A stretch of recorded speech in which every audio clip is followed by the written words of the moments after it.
Very good morning to all. This is doctor Manoj Bandwar. और friend, आज हम एक केस डिस्कस करेंगे। और ये केस 68 ईयर्स फीमेल लेडी का केस है। बुजुर्ग महिला है और इन्हें तकरीबन एक महीने से ऊपर से एक महीना ऊपर हो गया इनको चक्कर आ रहे हैं और एक मेडिसिन वगैरह ले रहे हैं बट रिलीफ नहीं है। तो ये मेरे पास एक इवनिंग टाइम पे एमरजेंसी में मेरे पास आई है दिखाने के लिए। और मैं मेरे चेम्बर से बाहर एक हॉल है, वहाँ बैठा हुआ था और वो सडन आई और मुझे बोली कि डॉक्टर साहब बहुत चक्कर आ रहे हैं। क्योंकि ये मेरी परिचित है, पेशेंट है। मैं इनको अच्छे से जानता हूँ और काफ़ी लंबे टाइम से मुझसे ट्रीटमेंट करवा रहे हैं। तो एक फैमिली टॉक किया उन्होंने आते से मुझे कि डॉक्टर साहब बहुत दुख रहा है, डॉक्टर साहब बहुत चक्कर आ रहे हैं, डॉक्टर साहब बहुत चक्कर आ रहे हैं, बाप रे बाप क्या करूँ डॉक्टर साहब। ये आते से उनका टोन सबसे पहले ही वर्ड में उन्होंने आते ही चीज़ बोली, बहुत चक्कर आ रहे हैं डॉक्टर साहब, बहुत चक्कर आ रहे हैं बाप। तो मैंने कहा कि कब से है? तो बोले कि एक महीने से। वो कंटिन्यू उनका टोन ऐसा ही है। तो मैंने कहा कि फिर मुझे गोली वगैरह ली, डॉक्टर साहब आराम नहीं पड़ रहा डॉक्टर साहब। तो मैंने कहा आपको उसको लेके क्या मन में चल रहा?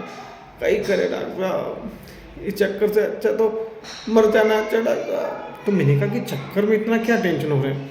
तो डॉक्टर साहब मैं आपको मालूम है ना कि मैं घूमने फिरने वाली औरत हूँ, मैं घर में बैठती नहीं हूँ, मुझे घूमना फिरना, परिवार में आना जाना, सफ़र करना, यात्रा करना बहुत पसंद है। मैं तो आए दिन आपको पता है कि मैं वहाँ खाटू श्याम में वहाँ जाती रहती हूँ। मैं घर में नहीं रह सकती डॉक्टर साहब, मैं ऐसे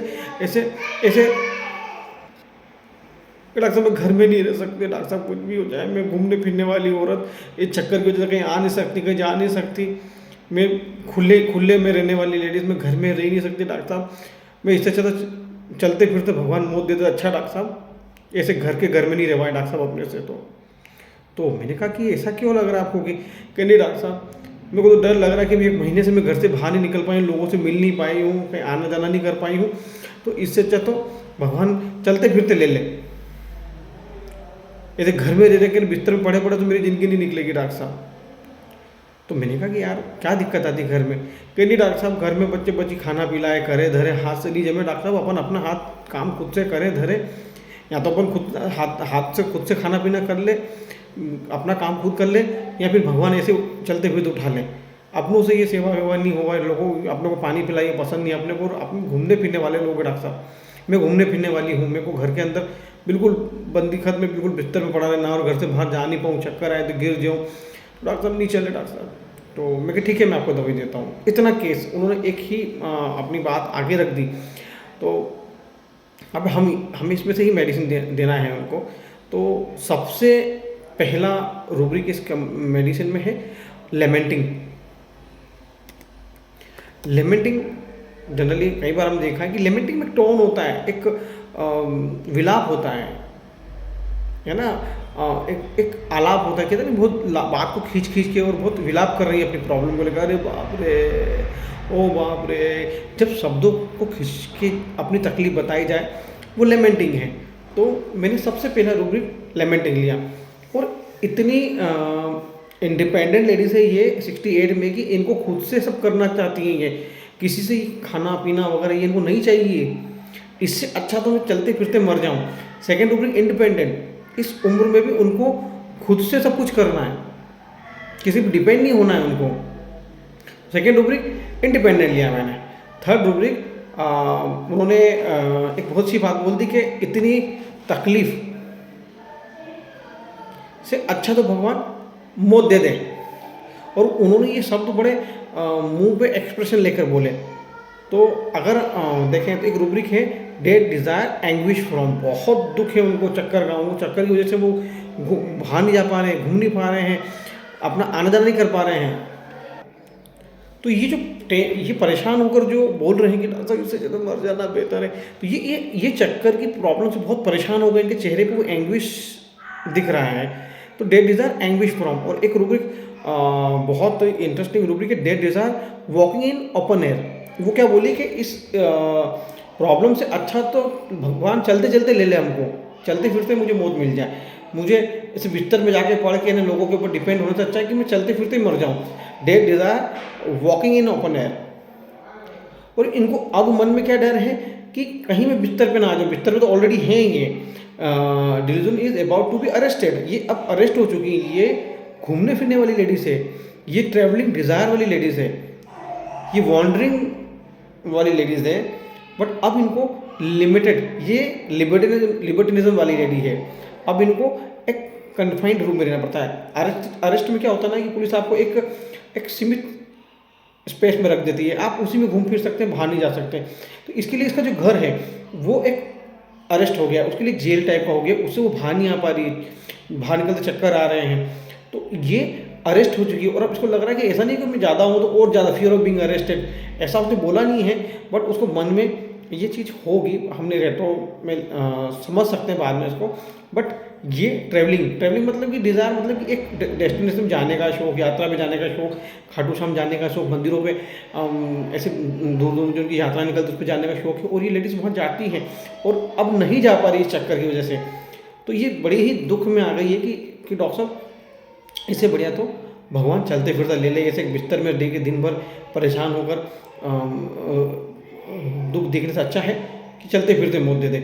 सबसे पहला रूब्रिक हमारा इंडिपेंडेंट, सेकंड हमारा travelling desire, lamenting, dead desire walking in open air, और डेड डिज़ायर एंग्विश फ्रॉम, दुख की वजह से मौत की चाह करना कि इससे अच्छा तो भगवान मौत दे दे हमको, बिस्तर में पड़े पड़े परेशान होने से अच्छा है। तो इस लेडीज़ को मैंने बेलेडोना दिया, बेलेडोना 30 के 3 डोज मैंने उनको इंस्टेंट दिए और घूमने फिरने के लिए कहा, जिसके बाद उनके चक्कर काफ़ी हद तक, उनकी स्पीड बढ़ी, उनका बोलने का टोन चेंज हो गया, और मैंने उनको TDS के लिए 3 दिन के लिए डोज दिया। 3 दिन बाद आए, उनके चक्कर बिल्कुल चले गए, वो लेडीज़ बिंदास घूमना शुरू हो गई पहले की तरह। तो ये बेलेडोना का केस था, क्योंकि हमें पेशेंट को कुछ ज़्यादा पूछने की जरूरत नहीं पड़ी। पेशेंट इतनी उनका वाइटल फोर्स इतना, आते ही उन्होंने सारी चीज़ बोल दी मुझे, आते से अपनी प्रॉब्लम सारी बोल दी, तो हमें कुछ ज़्यादा इस केस में मेहनत नहीं करनी पड़ी। तो ये केस बेलेडोना था। बेलेडोना को जब भी उसकी फ्रीडम हैम्पर होगी, वो dead desire walking in open air, dead desire anguish from में तक चला जाएगा, क्योंकि उसकी आज़ादी हैम्पर्ड होगी, उसकी आज़ादी छिन गई है दर्द की वजह से। वो दर्द से इतना हताश हो जाता है कि वो किसी पर डिपेंड नहीं होना चाहता। वो घूमते फिरते रहने वाला बंदा है, वो घर के अंदर नहीं रह सकता। एक और केस था जिसमें मुझे पेशेंट को कॉर्न हो गई थी, और कॉर्न की वजह से वो घर से बाहर ही नहीं निकल पाता था।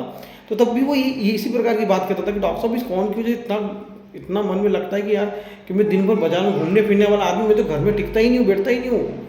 ये दर्द तो मुझे बहुत बहुत बुरा लग रहा है कि यार कि ये क्या हो गया मुझे, इससे अच्छा तो साला मर जाए अपन। क्योंकि उसे कभी ज़िंदगी में उसको पैर में कोई प्रॉब्लम नहीं हुई, और वो हमेशा घूमने फिरने वाला। तो बेलेडोना का ये कोर फीलिंग होता है कि उसको फ्रीडम चाहिए, उसको किसी प्रकार का बर्डन नहीं चाहिए, लाइट डिज़ायर वाला बंदा है, कोई इतनी झंझट नहीं चाहिए। और जब उसकी ये सब लाइफ में आती है तो वो अरेस्टेड फील करता है। तो ये सिंपल शॉर्ट और क्रिस्पी केस था बेलेडोना का, जो कई बार ऐसे एंग्विश और डेड डिज़ायर के फेसेट में आ सकते हैं, क्योंकि बेलेडोना बहुत बड़ी रेमेडी है। तो हर रेमेडी के बहुत फेसेट होते हैं पेशेंट आपके पास, बट चाहे जितने फेसेट आए, मेडिसिन का जो कोर फीलिंग होता है उसकी एक खुशबू तो आपको हर केस में दिखने को मिलेगी। कई बार जब हम देखते हैं नक्स भूमिका का परफेक्शन आपको एनी हाउ हर केस में देखने को मिलेगा। वो जब घर में लेटता है तो उसको साइलेंट भी परफेक्ट चाहिए, जरा भी पिन ड्रॉप साइलेंट चाहिए, तो अगेन परफेक्शन आया। स्टेफी से डिग्निटी वाला बंदा है तो उसके बाकी केसेस में भी आपको डिग्निटी कहीं ना कहीं झलकेगी।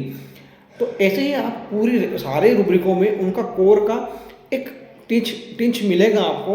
वहीं ये बेलेडोना का भी ऐसा ही फंडा है कि ये फ्रीडम वाला बंदा है, ये ज़्यादा समय तक हेम्पर नहीं हो सकता है, और जब ज़्यादा समय जब मजबूर होगा तो उसकी टॉक इस टाइप हो जाएगी जिस तरह इस फीमेल की हुई है।